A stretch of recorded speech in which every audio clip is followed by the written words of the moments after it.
Well, welcome, viewers. This is part of a subject that I have covered in the past where children attack and kill their parents or maim their parents or wound their parents. MS Mum says son was beating her when he was shot by a deputy.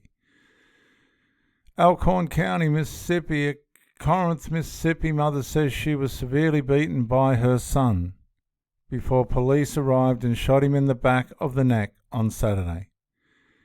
Geraldine Lambert, 56, she's only 56, she's only 56, where is she?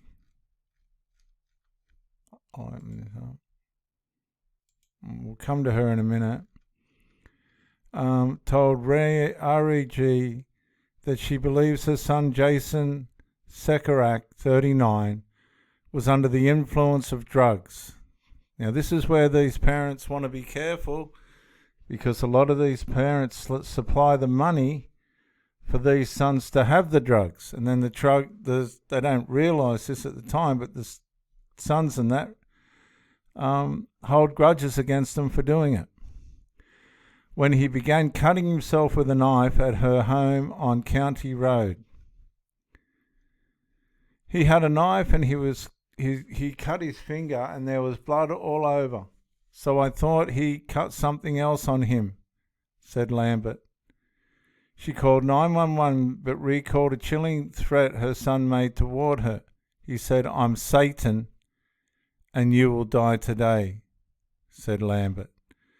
Now, a lot of these sons have problems with God, issues with God, and of course, if you've got issues with God, there's another fellow that's going to jump on that bandwagon, and he brings death, and that's Satan, isn't it? She says just before she could get out of the house, her son dropped the knife and picked up a metal flashlight. There she is, 56. She's worn out. This kid's worn her out, this 36-year-old. He started hitting me on top of the head, and I tried to block it with my hand, said Lambert.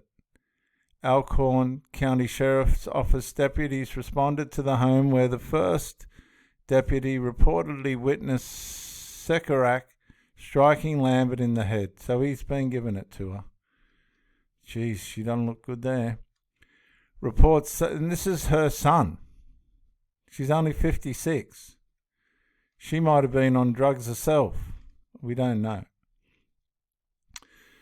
Reports say that the deputy gave Sekarak verbal commands and deployed his taser. Tasers don't always work on the addicts. Lambert told REG that her son turned and laughed while he was being tased, which seemingly did not affect him. That's what I just said. A lot of these addicts are not affected. They've got superhuman strength and capabilities from the drugs. He continued to strike his mother, leading to the deputy firing a shot at Sekarak. Lambert said the bullet hit him in the back of the neck.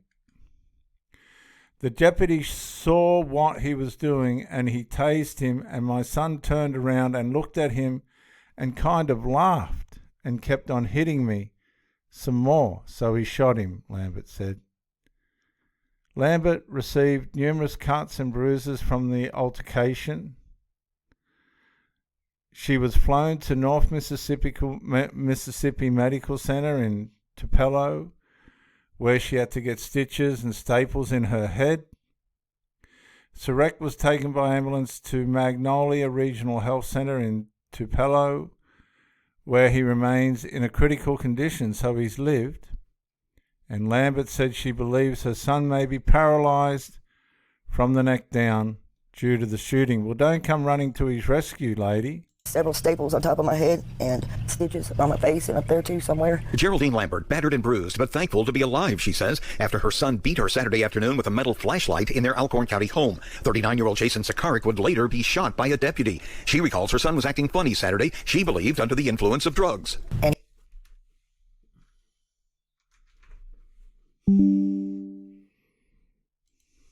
he had a knife and he cut his finger, and there was blood all over, so I thought he cut something else on him. Geraldine called 911 but recalls a chilling threat her son made.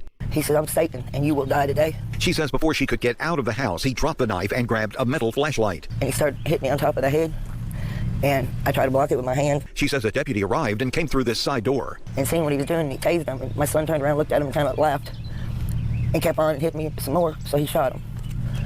How many times did he shoot him? One time in the neck. As she looks back, she's relieved the deputy did what was necessary because her son also threatened to harm his sister and father who were at the house. It helped me because I didn't want to die. But I didn't want my son shot either, but there was no other choice. Alcorn County Sheriff Ben Caldwell telling me the deputy involved is on administrative leave while the MB...